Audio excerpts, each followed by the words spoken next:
Hello guys, welcome back to another brand new video. I hope you guys are doing fantastic.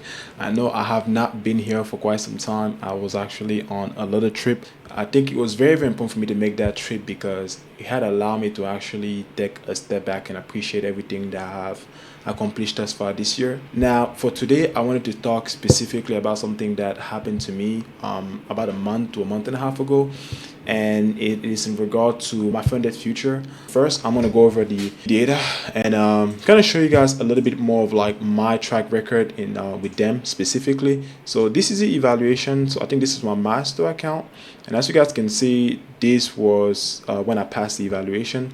I'm gonna go back specifically to the month when I took the evaluation. So it took me about 3 weeks, give or take. I was just patiently waiting. Patiently trading, not really rushing. I think I had 3 losing day on two other account because this one counted as a trade, but it didn't close on time on the other one. So it was a minor loss, or because of maybe commission or whatever on the other account. But overall, I was just slowly taking my time, passing days and waiting for those big days like this one and this one, these ones to really come to me. Not forcing the market, but letting the market essentially dictate when are going to be the best opportunity and not forcing those days. So I took that same mindset into funding stage, and that's kind of essentially how I manage most of my account. The next evaluation, this is all 3 evaluations that I essentially took. I can go back to the specific month, and as you guys can see, I only had about 2 or 3 losing days. Very well contained loss overall, and like I say, I take all the wins, small wins, medium size win, big wins. But as you guys can see, the big wins really like came here and there. This one and this one. These were really the two, I would say, the two best days I would say that I had. That really got me over the hump. But you know, it's just being patient. Now all those things that I showed you, the evaluation, those are the same thing across all 3, and I can go over the last one as well, so you guys can see my performance across all 3 essentially are almost identical. I was just trade copying all 3, and then if you move now to funded stage. The funding stage, the simulation stage, funded simulation stage, I did not have any loss at all, and I went straight to building my buffer. Got to $4,000 relatively quickly across all 3 of the accounts that I had with them, and I was really hoping for good things coming from them, you know, because I mean, so far so good. Everything that I was seeing was really good, right?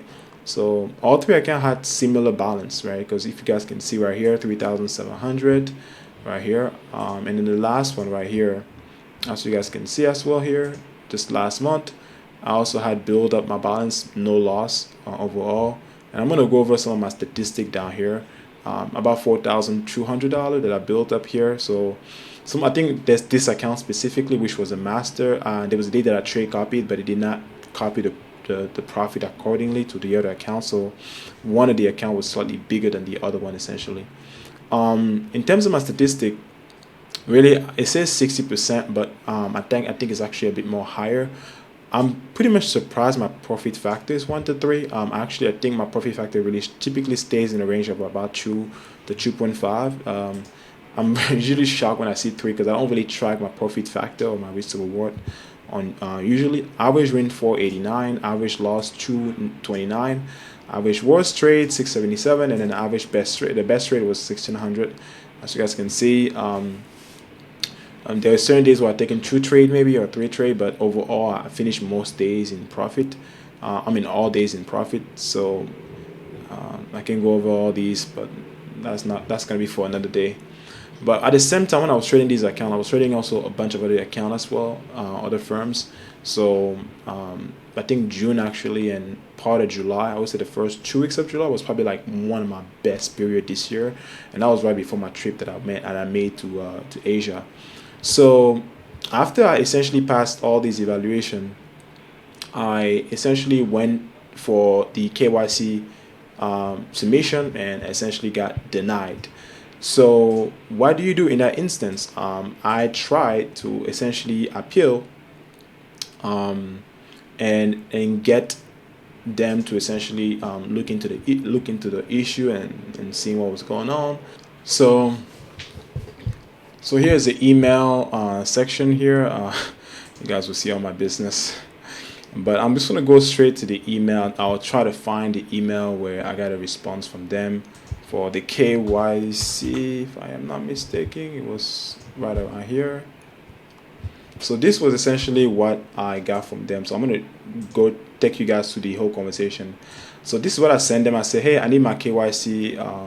I need to complete my KYC online. Pointers on let me do it. Please, can you help me with submitting it? Thank you. Thank you for contacting us. I will assist you today. To further assist you, can you please provide a screenshot? They ask for a screenshot, and then it's completely blank. And then they say, sorry about that, we'll forward to appropriate department. So it takes 12 to 24 hours. So I was like, okay, cool. You know, they're going to try to resolve it. And I got this message later on. So essentially my issue was escalated to the next department that can handle it. So I immediately asked them, I just simply asked, you know, do I need to submit an ID to manually verify it? And then they said, this is what they sent me essentially. They say, thank you for contacting. My name is, after thoroughly reviewing our KYC processor has been determined your profile is currently unable to be verified, as our platform only allows verified customer to be eligible for Myfunded. We will need to issue a refund for most of the recent purchase, and then this will ensure that you are able to proceed whichever manner you desire. Your refund will be issued and reflect in your bank account in the next 3 to 7 business days. So and after I got this, and I said and then essentially I told them that this was crazy. I can't just redo it because I have worked with multiple prop firms in the past. I have worked with I work with Top Step. I have worked with Apex. I work with a lot of other firms. I even work with Take Profit. Every single one of these firms, my KYC has typically had issue in the beginning, and that's mainly because maybe you submit an image the wrong, or you take a video the wrong way, or whatever that may be, and then you need to get it submitted, and then that's something that's normal. You just have to wait 24 hours usually, but with them, they just essentially, I felt like they're looking for a reason to essentially just deny people that essentially have built a buffer and that are essentially getting ready to resubmit. So I had a back and forth with them, and they got pretty much hit it. But essentially, that's gonna essentially kind of what happened in this situation. And then I just wanted to bring light to this situation because I'm gonna go back to this. I want to bring light to this situation, right? Because it's a very, very tough situation. Like, and the reason why I'm making this video is because a lot of other traders worked very, very hard to get to the point where they can say, you know what, I'm able to withdraw and make money from trading, and they sacrifice. They take time to really build up, to really build an account, to not over leverage, to not over risk, and so on and so forth. And I just think that it's very much unfair in that situation for people that are looking for a credible company to work with. So I hope this is a one-off instance, but in my personal experience and what I have experienced with them, it has not been great, obviously. And I will tell you guys to proceed with caution. Let me go ahead and find this again. I'm just going to leave it on the screen. I'm still trying to figure out how to work. I'll just delete everything from now and then just come back to this. Don't show the power I'm switching screen, okay? When you edit this out. So with that said, that's all for me today. It's a bit different. It's a bit of a different tone, but I just want to address that and make sure people are aware of what is going on in the background, because, you know, I'm sure a lot of other people have experiences, but they don't have maybe the platform either on Twitter or YouTube or even the courage to discuss about this. So I just want to take the time to make sure that you guys knows about this, and I hope more people are catch on to that, right? Don't fall for the same trap people have failed, especially people that come from the Forex world. Don't fall for the same trap that got you to leave the Forex industry to come to the future industry. The race to the bottom of all these firms essentially trying to undercut the good one or the original one, and essentially kind of race to the bottom, you know, competing with price and everything, because all that's going to lead to all this company eating each other and not actually have quality service to deliver for people like us, trader. So stick with the best one.